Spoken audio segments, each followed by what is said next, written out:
China's Belt and Road Initiative, BRI, has resulted in a significant increase in debt levels for both China and the countries that have taken on its loans. The BRI has been implemented in over 100 countries, with China becoming the world's largest creditor.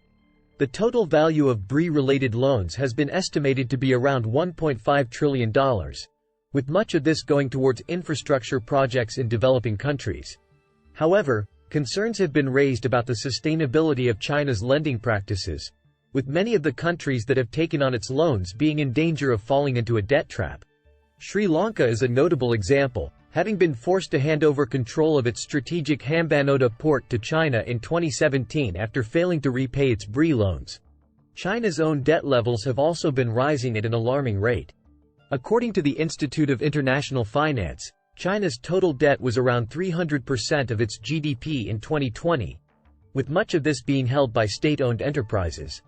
This level of debt is higher than that of other emerging economies such as India and Brazil, and has been a cause for concern among economists. The increasing debt levels are largely a result of China's efforts to stimulate its economy through infrastructure spending, with the BRI being a significant part of this. China's lending practices have often been more flexible and less conditional than those of Western lenders, which has made them more attractive to some countries. However, this has resulted in many of the countries being left with unsustainable levels of debt, with repayments being a significant burden on their economies. Pakistan is another notable example, having taken on around $62 billion in BRI loans, which is equivalent to around 13% of its GDP. The country is struggling to repay these loans, with some experts warning that it could potentially lead to a debt crisis. China's motives behind the BRI have also been a cause for concern. There are worries that it could be using the loans to gain strategic control over important assets in other countries. The Hambantota port in Sri Lanka is an example of this, as it is strategically located along one of the world's busiest shipping routes. There are also concerns that China could be using the loans to gain political influence over the countries that have taken them on.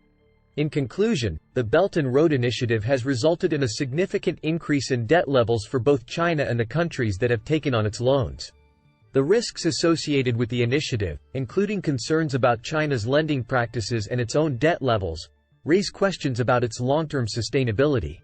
While China's lending practices have been more flexible than those of Western lenders, the unsustainable levels of debt being taken on by the countries involved could potentially lead to a debt crisis.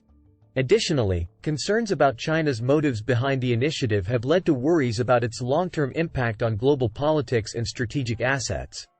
For more updates and insightful analysis, subscribe to our channel.